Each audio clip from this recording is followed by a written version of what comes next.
Hello everyone, my name is Jose Prado and I'm Survival. Thank you so much for coming back to the channel watching this video. I want to remind you that this is the second part of the third video. So if you have not gone back and listened to the first part, the second part, part A and B, and then the third part, part A, I would really encourage you to go back and listen to it. This second part of the third video is going to start off where the first one, left off. So it's going to start with Rand Paul and what he said 10 years ago about the NDAA, where they're talking about the terrorism abroad, they're bringing it home, and you really need to pay attention to it. So please share it with your friends and family throughout all your social media so everybody can prepare accordingly. All right, so please listen to it, stay all the way to the end, leave a comment, subscribe to the channel, and like the video. That way it'll help us reach more people. So again, my name is Jose Prado. Remember, always ready. All right, here's the second part of Rand Paul. Will America only begin to regret our loss of trial by jury when the people have names like Smith and Jones? But mark your words, this is about people named Smith and Jones, or people named David or Saul or Isaac or Ahmed or Ibrahim. This is about all Americans and whether or not you will have due process, whether or not you will have the protections of the law. We are told, though, that these people are so evil and so dangerous that we can't allow trials. But trial by jury is who we are. Trial by jury is that shining beacon on a hill that people around the world wish to emulate. It's why people came here. It's why we are exceptional as a people. It isn't the color of our skin. It's our ideas. It's the right to trial by jury that is looked to as a beacon of hope for people around the world, and we're willing to discard it out of fear. It's a shame to scrap the very rights that make us exceptional as a people. Proponents of indefinite detention will argue that we are a good people and that we will never unjustly detain people.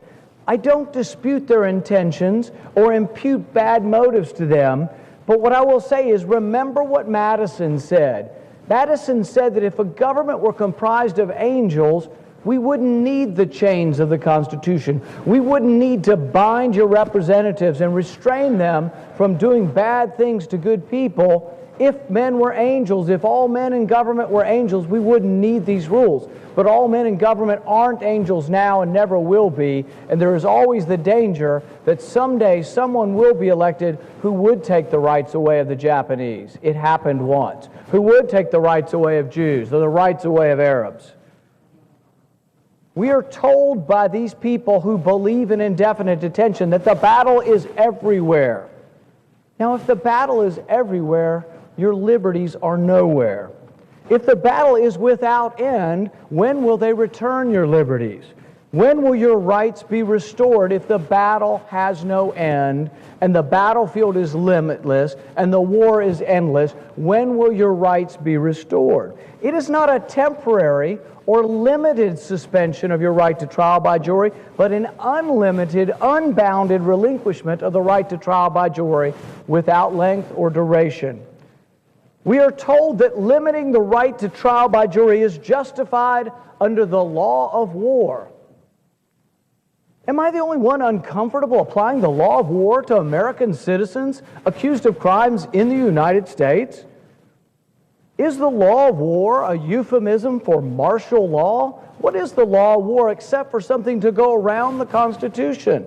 It's an extraordinary circumstance that might happen in a battlefield somewhere else, but should not happen in the United States. Every American accused of a crime, no matter how heinous, should get their day in court, should get a trial by a jury of their peers. These are not idle questions. I believe the defense of the Bill of Rights trumps the concerns for speedy passage, even of a bill, which I generally support. 67 senators voted just a few weeks ago to include a provision in this bill that says you have a right to trial by jury. And it was plucked out in secret, in conference, despite the wishes of 2/3 of the senators in this body, Republican and Democrat, who were concerned about protecting the right to a jury trial.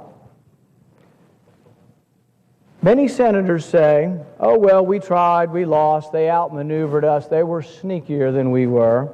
I disagree, though, that we give up. I think the time is now. I think we make a statement. The fight is today. The subject is too dear. If a majority were today to stand up and say, you know what, the right to trial by jury is important enough to delay the defense authorization bill for 2 weeks, I think it would be an important message to send. So today I stand and urge a no vote on what I consider to be a travesty of justice. Thank you, Mr. President. What he said is very important, because this does not only apply for people on the right. This also applies for people on the left. And we're seeing things right now in the economy with the food inflation, with other things going on in the country where these rules can turn against them too, because they will also rise against the government if something doesn't go their way. People will rise up, as we saw in every other country that went to hyperinflation, against the government. People will rise up because the food is too expensive. They will create food riots. What if those people who are also in the left would join people on the right, and they both go into the Capitol once again to try to overrun it? Again, I'm not calling for that. It's just a hypothesis, because of the hyperinflation and because of the hunger that would be out there. Would those people also on the left be subject to a drone strike? How about all the people who started to rise up and saying that all of this is an injustice? Will they have just been sitting there one day and then suddenly they have a Hellfire missile go through the living room? All of this are real scenarios now because of everything, of all the rhetoric they're doing here in the United States now, what the social media is saying, what the mainstream media is saying, and what government is saying. For certain government elected officials, they do not believe that they're going to be at the end of something like this, but they forget history. History shows that even people in power who give total dominance to certain agencies, who have the power to call, for certain strikes to be done, they themselves eventually get killed as well. It happened in Germany, it happened in China, it happened in Russia. And if they continue with this, if this rhetoric turns into action and legislation, it's going to happen to them eventually. Here's a video that I want to show you from Lyndsey Graham and what he said when they were talking about the NDAA. You already heard what Ron Paul said. Now let's see what Lyndsey Graham said. Here it is. The Senate recently passed a bill. Yeah. A bill that would authorize the president to send the military literally anywhere in the world to detain civilians, even American citizens, without charge or trial. And to those American citizens thinking about helping Al-Qaeda, please know what will come your way. Death, detention, prosecution. And when they say, I want my lawyer, you tell them, shut up. Your time is Don't get a expired. lawyer. You're an enemy combatant, and we're going to talk to you about why you joined Al-Qaeda. The House and Senate will be voting again in the next few days on a final version of the bill, and need to hear from you now. Because Congress shouldn't tell any American citizen needing a lawyer to Shut up, shut up, shut up. Very important, because if that's how they felt in those days, when there was no possibility of, enemy combatants here in the United States, how they're feeling about it now after January 6th. Let's not forget, Lyndsey Graham, he flipped very quickly on the Senate floor. I shared that video here in this podcast on how he was talking about, giving his back not just to the people that elected him, but for the people who were standing right outside. And for Trump himself, because they were, that was one of his biggest cheerleaders. So ask yourself, what are we going to do in the future if all this rhetoric turns into action? What if not only the militias are targeted, but Christians as well? You heard what that person said, or not heard, but you heard me read what they said. All right, I want to go back and read it. The Grainer, also former CIA station chief in Pakistan and Afghanistan, grouped together the Proud Boys, the Three Percenters, the Oath Keepers, Christians, National Chauvinists. white supremacists, and QAnon fantasists. This is why I feel like I have a responsibility to talk to you about this. Because for one, all this is connected, but two, because I know that there's people who listen to this podcast who have also listened to QAnon, who have also, talked about the Proud Boys and the 3%ers and Oath Keepers. And also, people in this podcast listen to this, they're Christians. Yes, they're talking about Christians, national chauvinists. Pretty much what they would do is go into some type of violence. But what if they start changing the terms? Because it wouldn't just be the militia, it would be Christians who do not agree with what the left is doing. Such as abortion and gay rights and all those things that do not go along with Bible principles. Will they be turned into enemy combatants in the future? Possibly. But let me remind you that the Proud Boys, the 3%ers, and the Oath Keepers, as far as I know, they have ex-military and police officers in it. So how else do you get the recipe for a civil war when you make war against the police and the army? Or, people who used to be in it. Maybe some of them have influence still inside.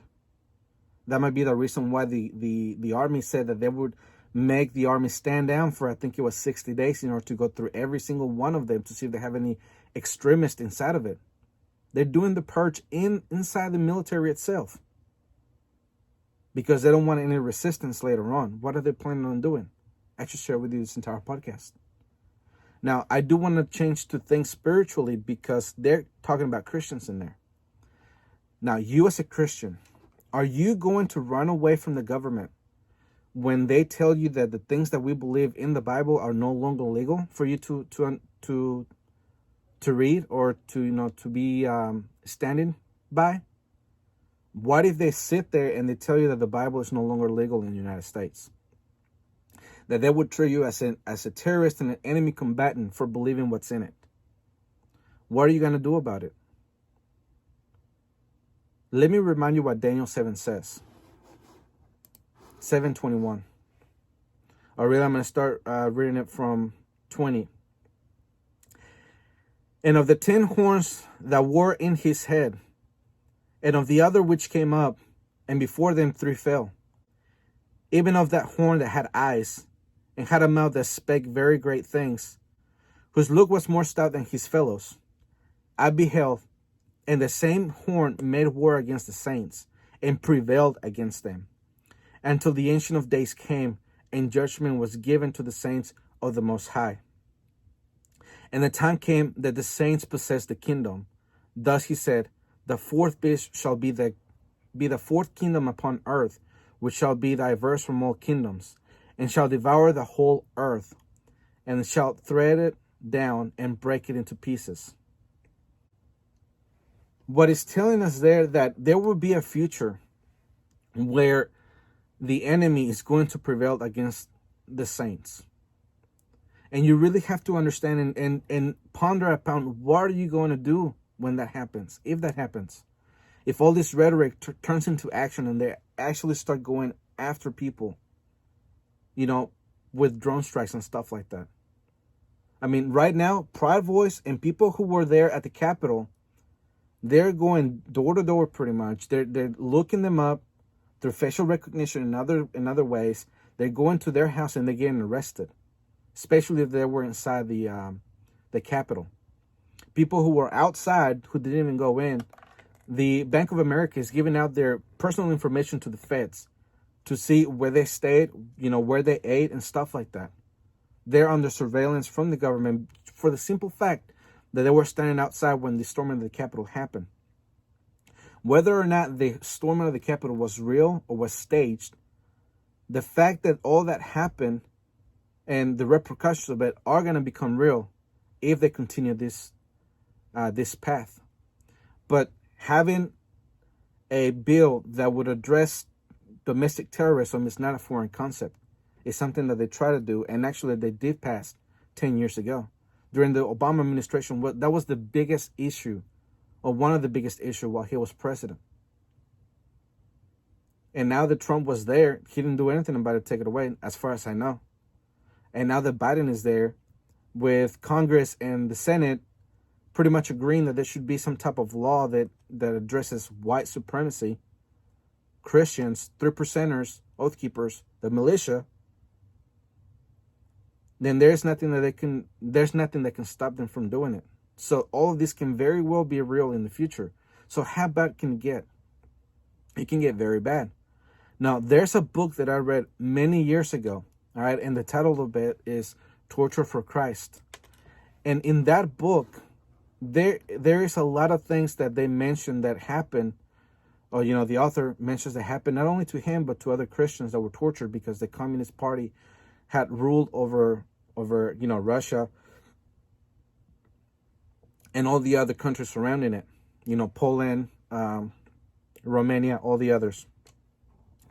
And actually, I do want to read to you a little passage from that little book, because you're going to have to understand how the persecution can get in the United States. Because let's say that it's true, that what we just witnessed is a communist revolution. The communists took over America, and we're going to be going into this direction where the militias are the terrorists, where Christians are terrorists. Then more than likely we're going to see the church being targeted, and it would have to be driven underground. If the church is driven underground, we have to make sure that the church is established underground before anything like that comes forth. And there's only a handful of people who are ready to make the commitment. All right, let me read you this passage. A pastor by the name of Florescu was tortured with red-hot iron posts and with knives. He was beaten very badly. Then, starving rats were driven into his cell through a large pipe. He could not sleep because he had to defend himself all the time. If he rested a moment, the rats would attack him. He was forced to stand for 2 weeks, day and night. The communists wished to compel him to betray his brethren, but he resisted steadfastly. Eventually, they brought his 14-year-old son to the prison and began to whip the boy in front of his father, saying that he would continue to beat him until the pastor said what they wished him to say. The poor man was half mad. He bore it as long as he could. Then he cried to his son, "Alexander, I must say what they want. I can't bear your beating anymore." The son answered, "Father, don't do me the injustice of having a traitor as a parent. Withstand. If they kill me, I would die with the words, 'Jesus and my fatherland.'" The communist enraged fell upon the child and beat him to death, with blood spattered all over the walls of the cell. He died praising God. Our dear brethren Florescu was never the same after seeing this. So the reason that I read that to you is because we have to come to terms that if that happens in the future, if all this rhetoric that they're talking about comes into action, and they start persecuting the church, start persecuting other people, would that actually be, you know, the fall of America, would it actually be mercy coming from God? And the reason I say that is because the United States is the most powerful nation on earth. It has a lot of technological advances. It has a lot of things that it can do against, you know, people. We have relied on the United States' might for many years to keep enemies abroad away from our shores. We keep China in check. We keep Russia in check, Iran and other countries in check. And the same force that we have depended on for many years to keep us protected from any other country now is being turned against the citizens. So what would happen if the might of the United States military and all its weapons is turned against the citizens? Whether you're in whether you're a militia or you're just a regular Christian. Would the collapse of the United States would actually be a mercy coming from God to his people? One can only wonder. The next video that I have for you is Dimitri Duduman. And I bring him not too often, but I do bring him from time to time, because what he said in his prophecy that was given to him was that he he was told that the United States would be attacked from Russia and China. That the attack would come from countries, in South America. And we never knew why it would happen, or we knew how, that he did say, and you're going to listen to it here in just a second. He did say that the United States government would be dealing with some type of insurrection happening or actually coming from the middle of the country. And since the government would be busy putting it down, that's when the other countries would take the advantage of that going on, and they would attack the United States. And, he did say that California would be blown away, Las Vegas would be blown away, Florida would be blown away, and New York would be blown away, as far as the vision from Dimitri Duduman is concerned. So, if that is true, if the vision that Dimitri Duduman had was really from God, what is going to be that event that's going to make people in the middle country revolt and be so great that the U.S. government is going to have trouble putting it down, or be very busy putting it down? Would it be the hunger from people rioting because of food inflation? Would it be the economy because people are rioting and doing an insurrection because the dollar has collapsed? Would it be the guns being taken away because the government is becoming very tyrannical and doing all these things that they want to do? Would it be the government doing drone strikes against citizens? What would it be? Which of these would the American citizens, or which one of these would have to happen for the American citizens to rise up against the government? Again, I'm not calling for it. I'm just, wondering what would that be according to this prophecy. Would it be one of these things or all of the above? Because all of the above are happening all at the same time. So that is the reason why I'm going to bring this to your attention. Because if this is true, quite possibly the attack on the United States could be mercy from God, because the government has been on a spree of persecution against the church in the United States. Only time will tell if that hypothesis is true. Let's watch that video. He said, Dimitri, I brought you to this country because this country will burn. So why'd you bring me here to burn and then let me die in jail in my own country? He said, Dimitri, be quiet. Get beside me. You're not allowed to speak from now on. I got beside the angel brothers. I don't know what the device was, but it traveled so fast that you couldn't see anything. He'd just say, this is California. This is Las Vegas. What I have shown you is that Sodom and Gomorrah, its sin has reached God, and God has decided to punish it through fire. In one day it will burn. He came and showed me New York. This is New York. It is also a Sodom and Gomorrah. In one day it will burn. He came and he showed me Florida. This is Florida, he said. This is as Sodom and Gomorrah. In one day it will burn. I said, what will you do with me though? He said, I told you to be quiet. And he brought me back to the place we left. He said, now we talk. I brought you to this country because I love this country. I love the people in this country. And through your mouth, I want to wake up a lot of people. Well, how can you wake them through my mouth? I can't speak to anyone. Who knows me here? Who will even call me? He says, that's not your worry. I will be before you. I will do great works amongst the American people. I will prepare someone for you to speak through. But you must tell them everything that I tell you. Again he said, America will burn. I said, but how can America burn when it's so powerful? He said, remember and tell them. He said, you reach TV stations and radio stations and churches. But tell them everything I tell you. Hide nothing. America will burn. But again, how will it burn? He said, tell them this. The Russian spies have found out where the most powerful nuclear plants in America are. When the Americans will think it's peace and quiet and everything's perfect, some groups from the inside will revolt against the government. The government will be occupied with the revolution, and then from the ocean, out of Cuba, Nicaragua, Central America, Mexico,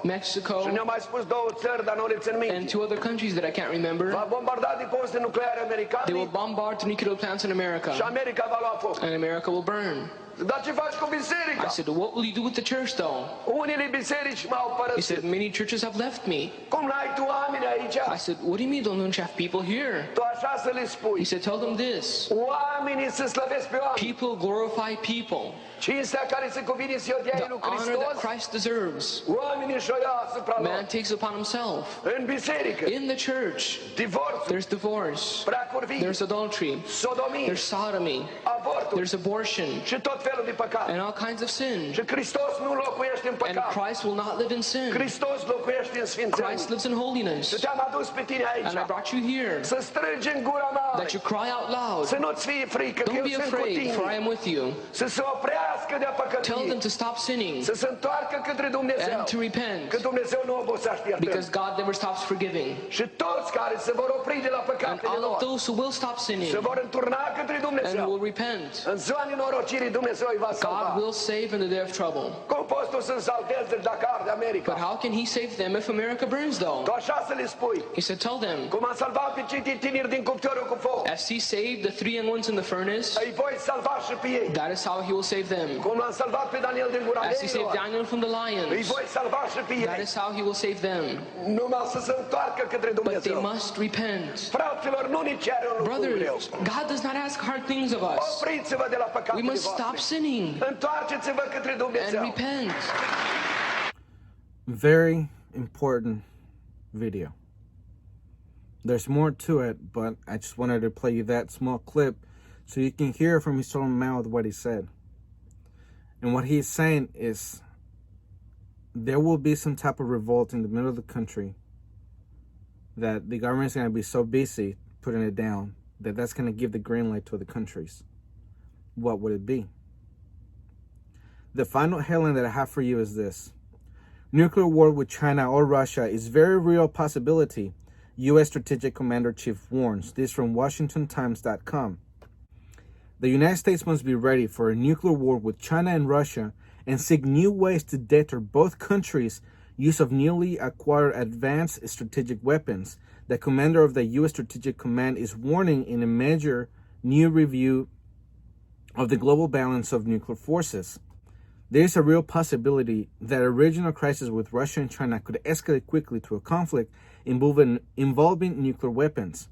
If they perceive a conventional loss would threaten the regime or state, the 4-star general wrote. Government and military leaders need to better understand the new dangers of nuclear conflict and fashion new concepts of deterrence and, if needed, nuclear war fighting strategies. Until we, as a Defense Department, come to understand, if not accept, what we are facing and what should be done about it, we run the risk of developing plans we cannot execute and procuring capabilities that will not deliver desired outcomes. In the absence of change, we are on the path once again to prepare for the conflict we prefer instead of the one we are likely to face.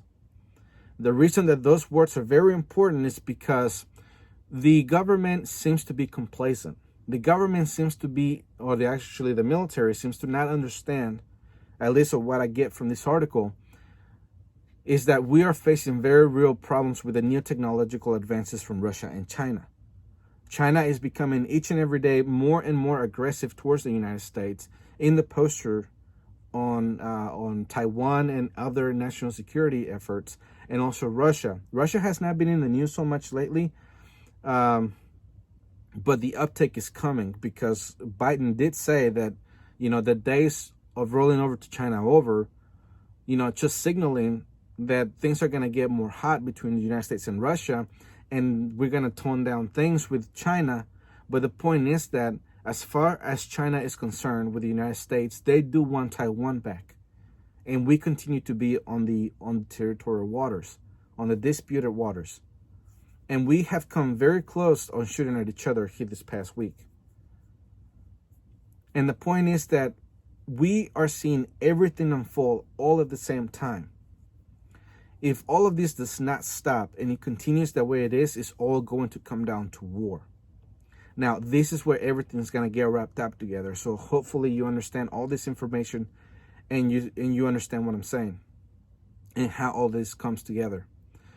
All right, so this is how I wrap everything in this podcast. First, we started with the food. China is buying food from the United States at record levels. Not just the United States, but also other countries in South America. Secondly, the United States is being dethroned from being the world reserve currency. The Yuan is taking its place sooner rather than later. We just don't know exactly when. That can force the military to take action. That can force the certain, United States government officials to take action. That can force military action. Then now, with everything that's going on within the country, with the threats of domestic terrorism, with the threats of the things that they want to do, that could spark a civil war or some type of revolt in the United States that will cause the United States to be attacked, because that would give the green light to these other countries like Russia and China. If that is the case, we may be going into that period of time right now. And we have to do everything in our power to get prepared for it. So on the first one, with food, I talked about it extensively in the first podcast. Make sure that you take every step you can to be able to grow your own food, have your own farm animals, and offset the cost of food inflation by growing things yourself.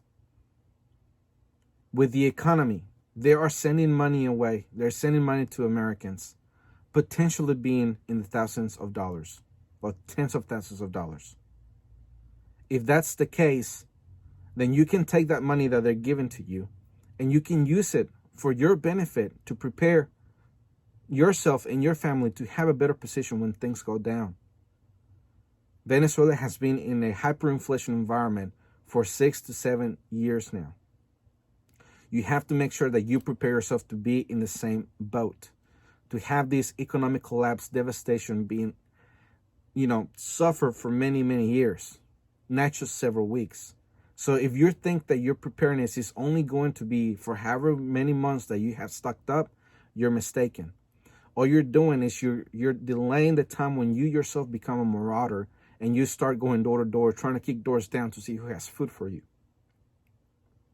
And then finally, with this rhetoric about the Republican Party being a terrorist organization, as some people are saying it on the left in the mainstream media, talking about using drones against American citizens and detaining people without a warrant or anything like that, without any type of trial, all of that is going to culminate into the war that's coming.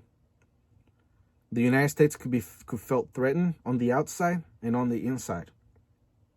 And with such power, only God knows what could really happen. All of this is my analysis of the things that could be happening in the next few months, in the next few years. The first two, they're a given. All right, the first podcast and the second podcast are a given. If we continue with the economy how it is, it's going to implode on its own. If food inflation continues, it's just going to get more expensive. But what's in the air right now, it's whether or not the government will establish some type of domestic terrorism rules that they're going to enforce, and then suddenly millions of Americans become, felons or enemy combatants, and we have big problems going on. And because of all of that, if we continue the rhetoric against Russia and China, do we risk a potential war? So maybe the empire, as we know to be the United States of America, could potentially be coming down because it has reached a level of evil that possibly no other country has ever experienced in the history of societies. The United States has a lot of nukes, a lot of printed money, and it can do a lot of damage to its own citizens. So bringing it down may be mercy coming from God. Maybe the implosion of the money system is also mercy coming from God. We don't know for sure, but you have to take every step. You have to take every opportunity you have to prepare yourself for all these things to go down, because all of these are going on at the same time. Again, I would advise you to just clean up your social media, to tone down the rhetoric from QAnon and all these other places, and just watch what's going on. If you're going to be, well, I guess I can't say that. So I want to go ahead and finish this podcast in this. And looking at the time, this particular podcast has been 1 hour and 28 minutes. More than likely, I'm going to have to cut it in half. So it might be 2 45-minute pieces. If that is the case, then you understand why. I will have to insert some type of message in the middle of it, letting you know what's going on, or I may have to trim it down. We'll see how I do this editing. But this could be 3 to 4 episodes of the Meme and Survival Show. I really do hope that you stayed all the way to the end, that you subscribe, that you listen to all this information that I've given to you, that I spent all these hours working just to bring you this information. I really do hope that it's beneficial to you, that it makes you think what you're going to do, and how all of this is going to affect your future and your family's future, and all the things that you have to make sure that you do in order for you to come on top. All right, so please share this information with your friends and family. Share this podcast everywhere. And not only that, help other people prepare. If you're already a prepper and you have the mentality of being selfish because nobody else around you is prepping, I suggest that you change that mentality and you help other people prepare. You don't have to tell them exactly what you have. We have to tell them that would be the smartest thing to do because of the inflation that we're seeing, okay? We don't have to just have that one event happen where everything goes to crap. It could be gradual. It could take a long time. And before you know it, you're in the middle of crap has hit the fan. It just didn't hit you in the face hard. It was just slowly creeping up your legs or something. I don't know. The point is that don't count on one event to happen suddenly. I would suggest that you count on it to happen slowly. All right, so again, my name is Jose Prado, and remember, always ready. The Man-Made Survival Show.